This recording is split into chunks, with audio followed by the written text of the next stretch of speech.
Русија во Македонија има 70 фирми, но најпознати и најуспешни се три од нив. Тоа се Тето, Лукойл и рудникот Бучим. И сите тие заедно имаат приход од 210 милиони евра и речиси 1500 вработени. Иако е подеднакво отворена за сите земји, македонската понуда за инвестирање и руските интереси во изминатите години не најдоа поширок простор за соработка. Со оглед на големината и потенцијалот на Русија, економската соработка, благо речено, не е импресивна. Зошто? Овде гледам пред се две причини. Значи, првата причина е дека ни пред 90-та година, кога бевме во рамките на СФР Југославија, самата СФР Југославија немаше некои импресивни трговски релации со Советскиот сојуз. Втората причина е што македонската и руската економија и украинската економија се слабо поврзани, и обично се фокусирани на неколку производи. Например, во делот на земјоделието Македонија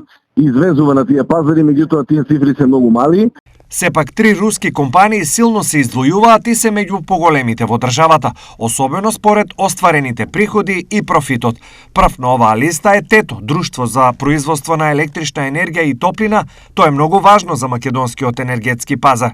Тето е со дејност производство на така наречена когенеративна електрична и топлинска енергија во комбиниран циклус. Ова на неа и овозможила приход од 93 и профит од 12 милиони евра.